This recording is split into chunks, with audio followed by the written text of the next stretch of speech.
235억 원을 쏟아부었지만 149만 관객에 그쳤다. 류승환 감독의 신작 휴민트가 설 연휴 최대 기대작으로 주목받았음에도 불구하고 경쟁작 왕과 사는 남자에 완전히 압도당하는 초라한 성적표를 받아들었다. 천만 감독, 흥행 보증수표라는 수식어를 달고 있는 류승환이란 이름이 이번만큼은 통하지 않은 것일까? 아니면 이것은 단순한 흥행 실패를 넘어 한국 영화계 전체가 직면한 어떤 구조적인 변화를 상징하는 것일까? 류승환 감독과 첩보 스릴러 장르의 인연은 지금으로부터 약 13년 전으로 거슬러 올라간다. 2011년 MBC는 창사 50주년을 맞아 타임이라는 제목의 특별기획 다큐멘터리 시리즈를 기획했다. 당시 방송국 측은 흥행과 비평 양면에서 두각을 나타내고 있던 류승환, 이명세, 김현석 등 내로라는 감독들에게 직접 원하는 주제를 골라 다큐를 제작해달라고 제안했다. 류승환 감독이 택한 주제는 다름 아닌 간첩이었다. 그는 당시 친분이 있던 주진우 기자와 함께 실제 대한민국 땅에서 살아가고 있는 간첩을 찾아 나섰고 국정원 직원과 탈북민을 직접 인터뷰하며 현장을 누볐다. 이 과정에서 쌓인 경험과 취재는 훗날 2013년 개봉한 영화 베를린 속 주인공들의 실제적인 토대가 되었다. 베를린은 류승환 감독이 남북 관계를 처음으로 본격적으로 다룬 첩보 스릴러였다. 한석규, 하정우, 전지현, 류승범이라는 화려한 캐스팅을 앞세운 이 작품은 한국판 본 시리즈라는 찬사와 함께 무려 700만 관객을 동원하며 흥행에 성공했다. 당시 시대적 배경도 영화의 흥행을 뒷받침했다.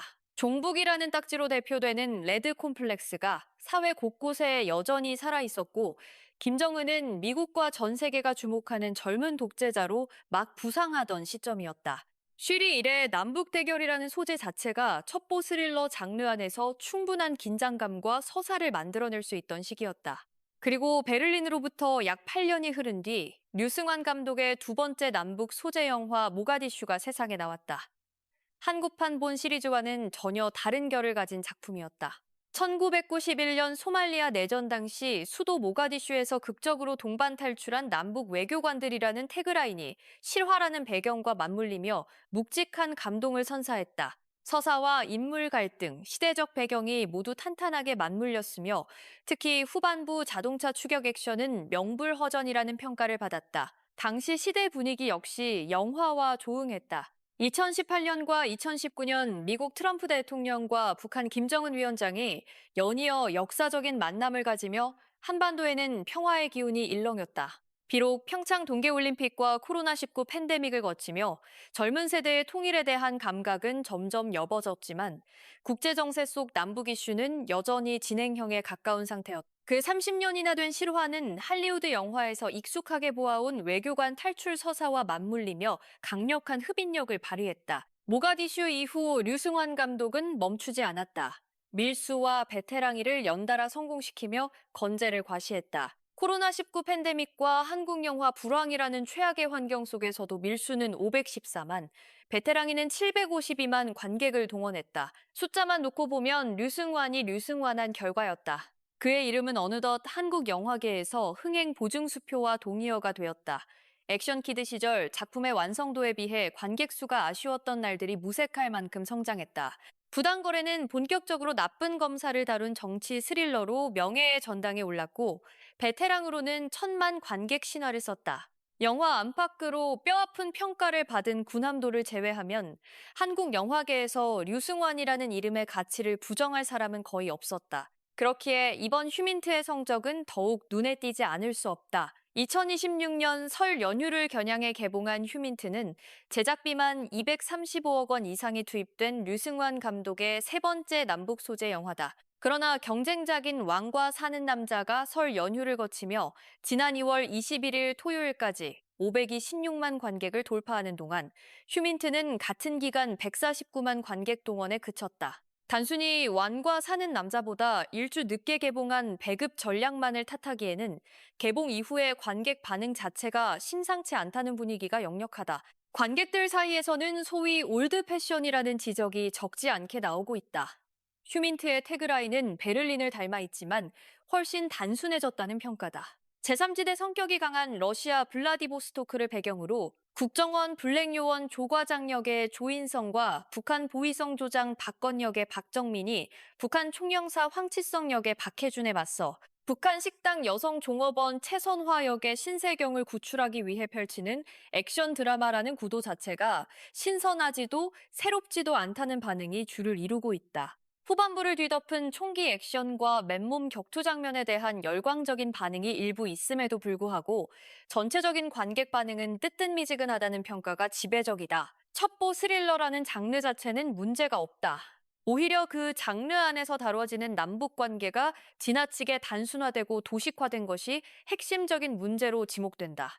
남북 관계는 여전히 현실에서 첨예하게 존재하지만 대중의 관심에서 멀어진 지는 이미 오래된 일이다. 청년 류승환이 간첩을 찾아 헤매던 시대와는 분명히 결을 달리한다.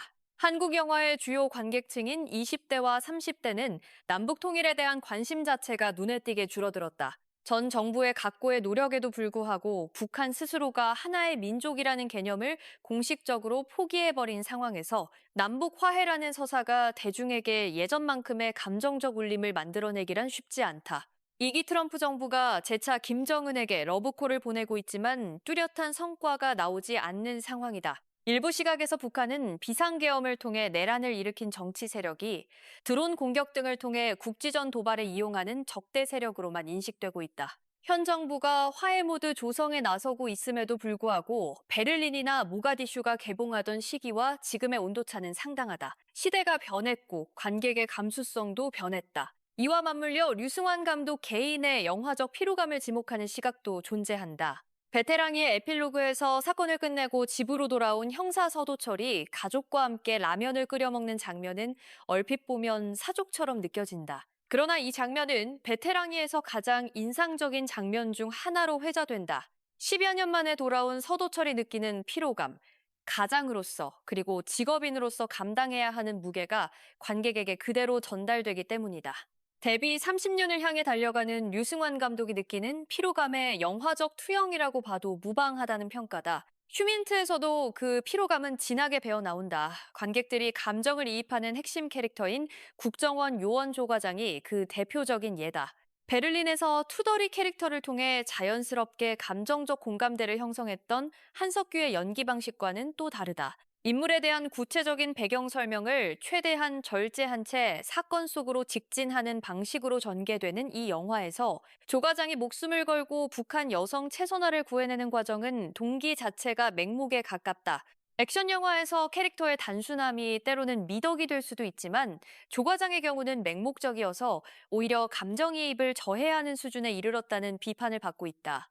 영화 중반부에서 황치성이 박건을 처음 만나는 자리에서 인민영웅 표종성의 말로를 길게 설명하는 장면도 논란의 대상이다. 표종성은 베를린에서 하정우가 연기했던 북한 비밀요원 캐릭터다. 블라디보스토크라는 물리적 배경을 고리로 베를린과 휴민트의 연관성을 드러내고 팬 서비스를 제공하려는 의도임은 분명하다. 그러나 직접 묘사하지 않고 대사를 통해 설명하는 방식은 영화적인 게으름이라는 지적을 피하기 어렵다는 목소리가 나온다. 후반부 액션만큼은 류승원의 장기가 여지없이 발휘된다는 점은 부정하기 어렵다. 숨이 턱 막힐 만큼의 격렬한 장면들이 이어진다. 맨몸 격투 장면은 한때 성룡이 비룡맹장 등에서 파트너로 삼았던 킥복싱 챔피언 출신 베니 어키데즈와의 대결을 연상시키는 강력하고 둔중한 무게감을 담아냈고 총기 액션의 아이디어와 구성은 리암 니슨의 테이큰을 연상시키는 구석이 있다. 이것이 흠은 아니다. 그러나 조 과장이라는 캐릭터의 피로감과 납작하고 단순화된 동기, 박건과의 앙상한 앙상블이 그 액션이 만들어낼 수 있는 감정적 크기를 오히려 감소시키는 방향으로 작용한다는 것이 문제다. 영화 후반부 에필로그에서 조 과장의 후일담이 공허하게 느껴지는 것도 같은 맥락에서 이해할 수 있다. 흥미로운 것은 류승환 감독 본인도 이 지점을 어느 정도 의식하고 있다는 점이다. 감독은 최근 인터뷰어 지승호와의 인터뷰를 토대로 에세이집 재미의 조건을 출간했다. 이 책에서 류승환 감독은 휴민트를 자신의 연출 인생에서 분기점이 되는 작품으로 직접 표현하며 예전엔 젊은 에너지로 밀어붙이고 거칠게 튀고 자극을 더해서 한 걸음 더 나아가려고 했는데 지금은 그런 방식이 나에게 맞지 않는다고 솔직하게 털어놓았다. 이번엔 의도적으로 자극을 많이 뺐다는 부연 설명도 덧붙였다. 실제로 휴민트는 촬영 방식과 영상 표현 면에서 기존 류승환표 액션 영화가 추구해온 방향과는 다른 길을 걷고 있다. 영화적인 극적 활력을 최대한 밀어붙이던 과거의 스타일에서 한 발 물러선 것이다. 이것이 베테랑이로부터 이어져 온 어떤 창작자적 피로감의 연장선인지 아니면 의식적인 연출적 결단의 결과인지는 현재로서는 단정하기 어렵다. 많은 이들이 차기작으로 예정된 베테랑3에서 그 해답을 확인할 수 있을 것으로 기대하고 있다. 235억 원의 제작비, 조인성과 박정민이라는 탄탄한 캐스팅, 그리고 류승환이라는 이름.